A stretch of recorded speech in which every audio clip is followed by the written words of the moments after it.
Bismillahirrahmanirrahim. Assalamualaikum warahmatullahi wabarakatuh. Waalaikumsalam warahmatullahi wabarakatuh. Ya, Bismillah, walhamdulillah, la haula wa la quwata illa billah, amma ba'd.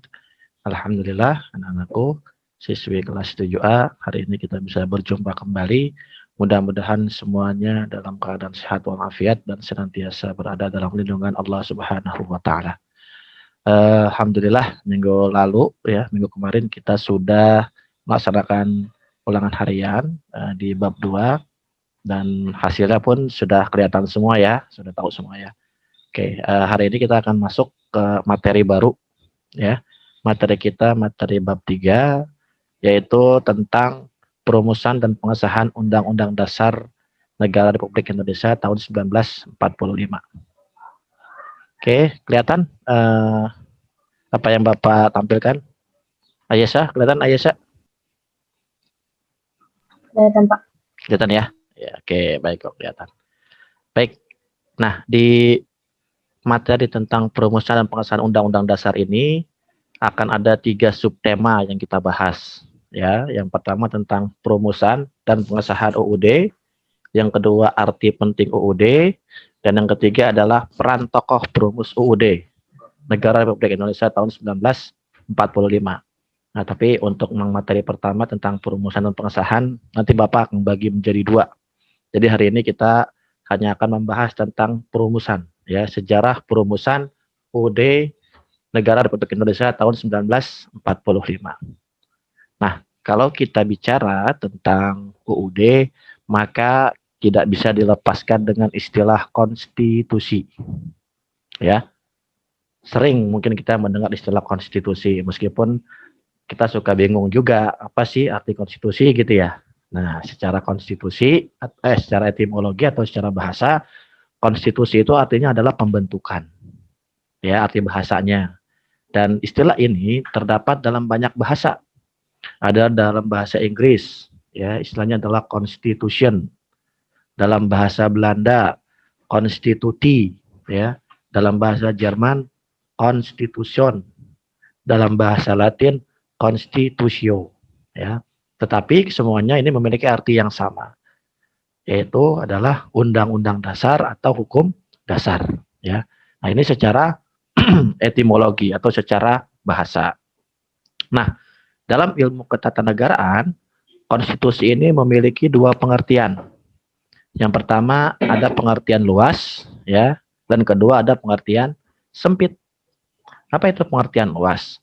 Konstitusi dalam pengertian luas berarti keseluruhan dari ketentuan dasar atau hukum dasar.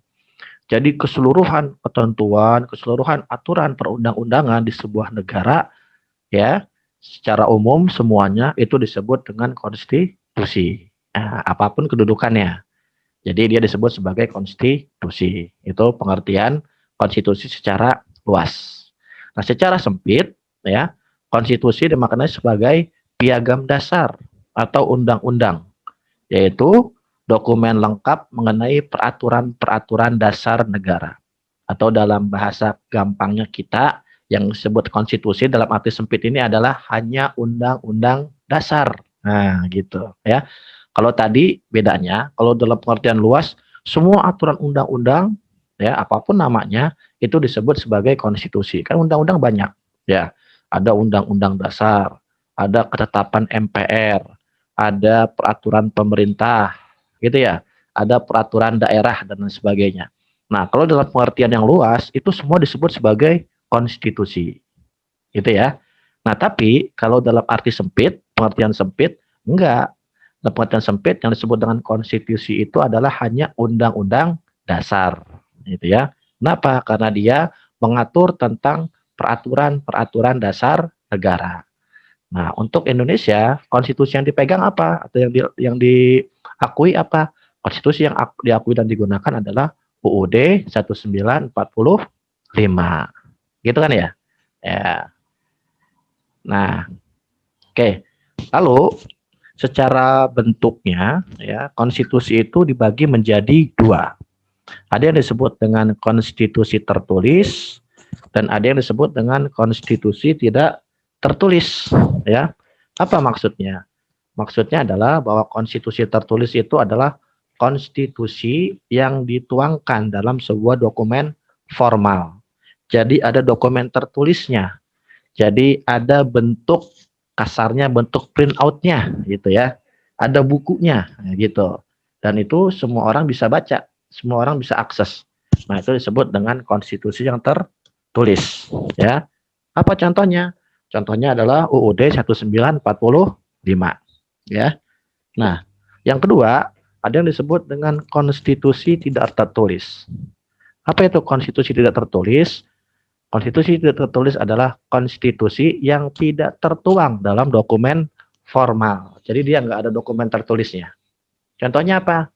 Contohnya adalah kebiasaan-kebiasaan, ya, kesepakatan-kesepakatan, dan juga konvensi, yaitu pidato kenegaraan presiden pada tanggal 16 Agustus 1945. Nah, itu disebut sebagai konstitusi yang tidak tertulis. Tetapi meskipun tidak tertulis, tetap kedudukannya adalah dia menjadi konstitusi atau hukum dasar bagi bangsa Indonesia. Gitu ya. Nah, ini pengertian dasar. Pengertian dasar tentang konstitusi dan jenis-jenisnya ya. Nah, lalu bagaimana sih dengan perumusan UUD 45? Nah, oke. Kita tahu bahwa UUD 4 yang merumuskan ya, lembaga yang merumuskan dari UUD 45 ini adalah BPUPKI. Coba Bapak mau nanya nih sama Nada. Nada, BPUPKI kan mengadakan sidang 2 kali. Ya. Yang pertama sidangnya tanggal berapa, Nada? Seingat nggak? Ini materi bab 1 nih. Ayo. Lupa, Pak. Ya, Pikiran lupa. saya pikun banget. Coba, Ayasa ingat nggak Ayasa? Ayasa, BPUPKI mengadakan sidang tanggal berapa yang pertama? Coba. Ingat Ayasa?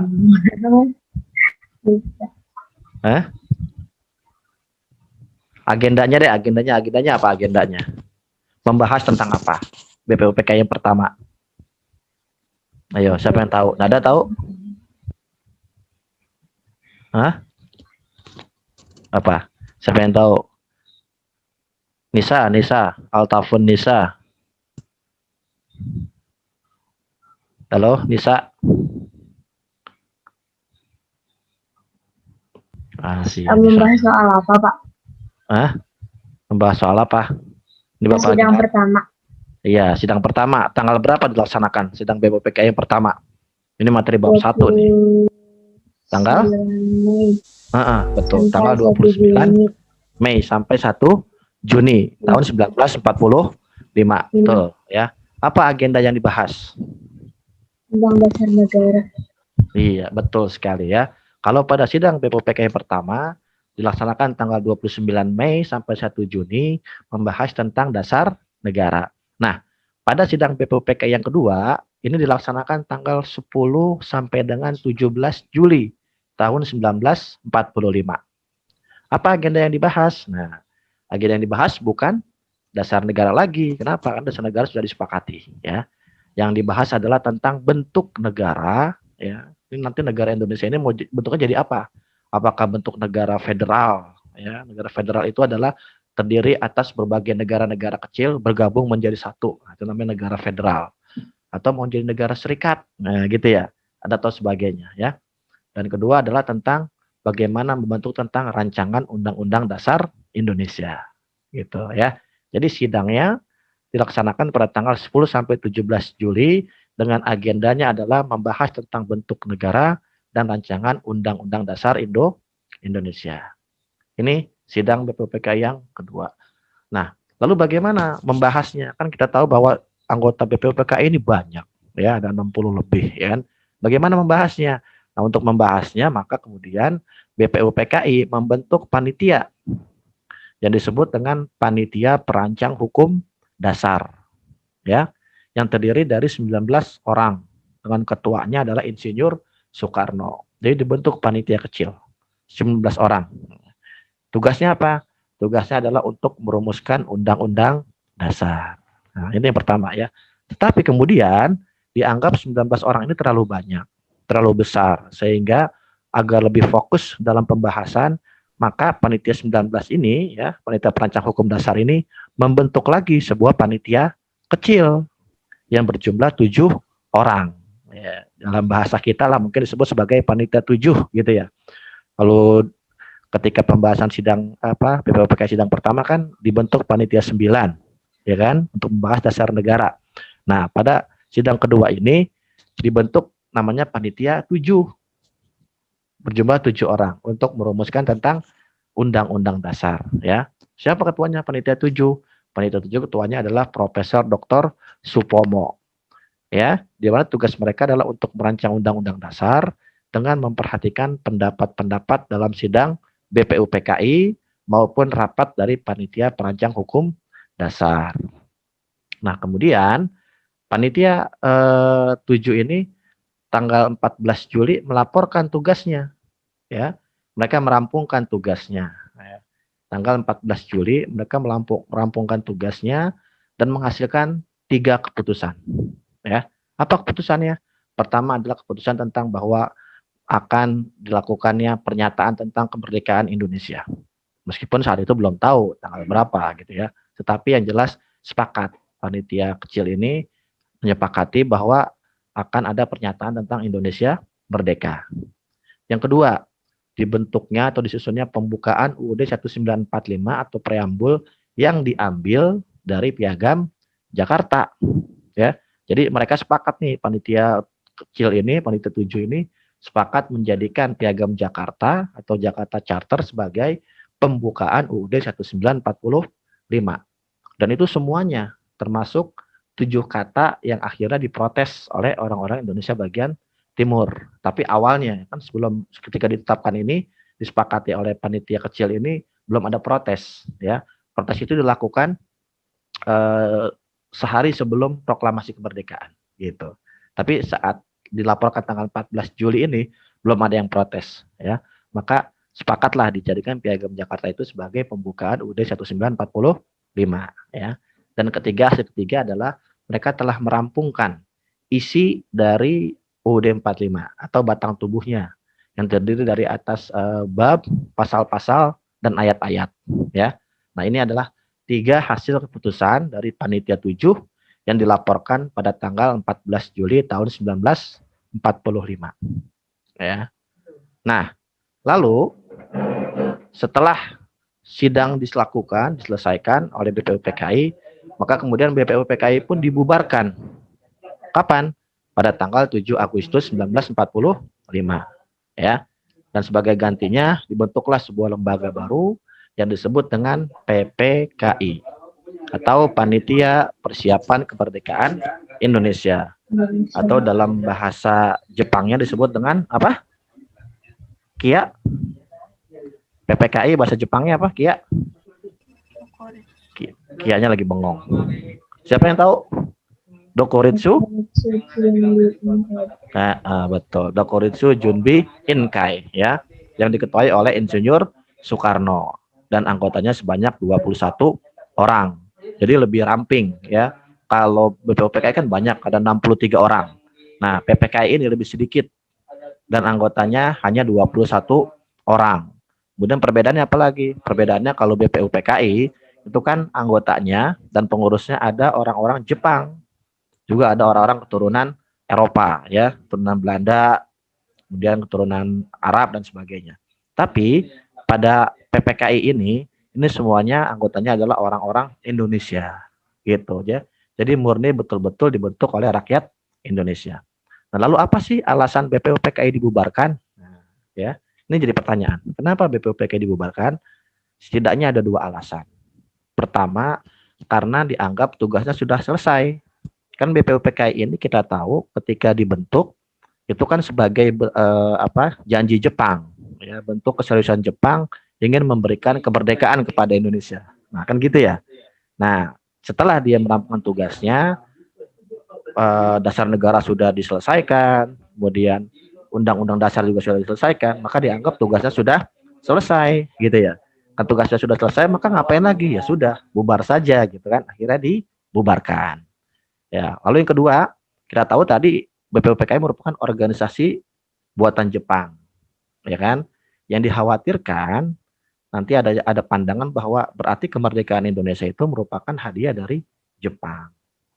Maka supaya tidak ada anggapan seperti itu bahwa mereka hadir dari Jepang, maka dibubarkan BPUPKI dan sebagai gantinya dibentuklah PPKI yang tugasnya betul-betul mempersiapkan kemerdekaan Indonesia dengan kekuatan bangsa Indonesia sendiri. Jadi PPKI murni itu adalah prakarsa dari para founding father kita. Betul-betul didirikan oleh bangsa Indonesia yang betul-betul berjuang untuk mencapai kemerdekaan bangsa Indonesia. Jadi nggak ada lagi campur tangan dari pihak Jepang, gitu ya. Itu dua alasan kenapa PPKI dibubarkan, ya. Ya, ya. Jadi Bapak kira materinya hanya segitu, ya. Jadi tentang bagaimana proses sejarah perumusan UUD 1945. Jadi sampai ketika dirumuskan sudah selesai, tinggal nanti disahkan. Nah, disahkannya kapan? Disahkannya adalah oleh PPKI. Kapan? Pada tanggal 18 Agustus 1945. Nah, tapi pengesahannya minggu depan akan kita masuk materinya. Tapi kalau untuk minggu ini kita hanya membahas tentang proses perumusannya saja, ya. Baik, sampai situ ada yang mau ditanyakan? Silakan. Siva, sudah jelas? Ya, Kiesa, Ananda, Kiesa, ada yang mau ditanyakan? Enggak. Nggak ada ya? Ya, jelas ya. Zaira, nggak ada.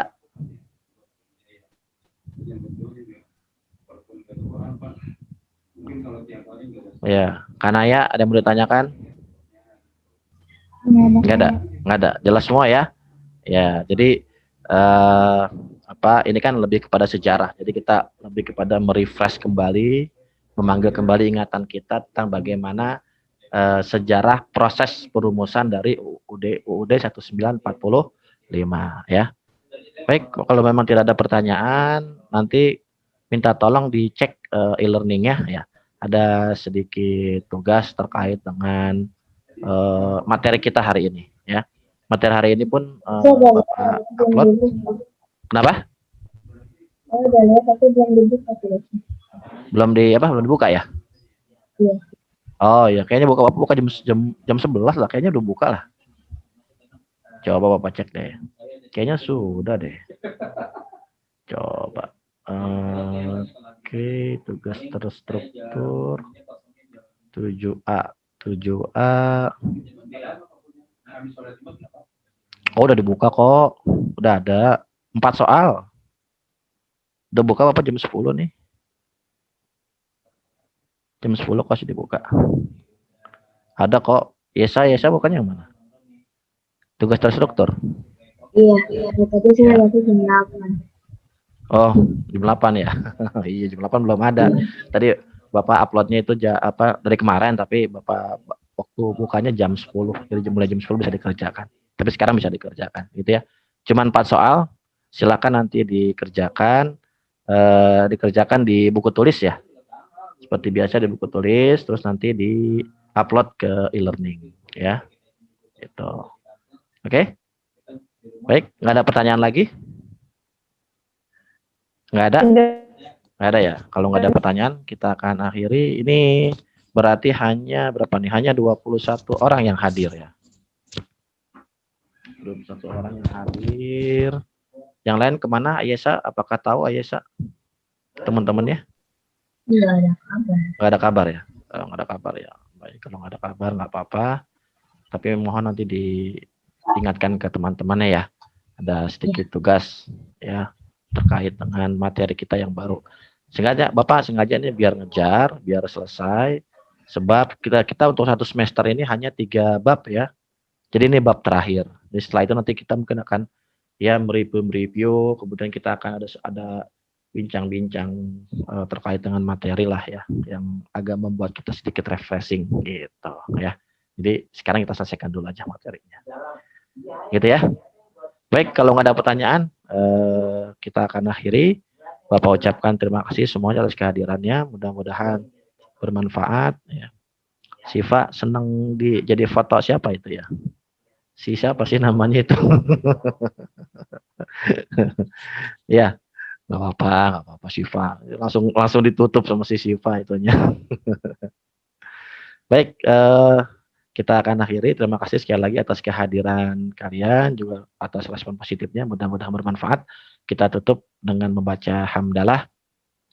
Alhamdulillahirabbil alamin. Kita akhiri dengan doa kafaratul majlis. Subhanakallahumma hamdika asyhadu an la ilaha illa anta astaghfiruka wa atubu ilaik. Terima kasih sekali lagi semuanya. Silakan nanti dicek e-learningnya ya untuk dilihat tugasnya. Ya, assalamualaikum warahmatullahi wabarakatuh. Waalaikumsalam warahmatullahi wabarakatuh.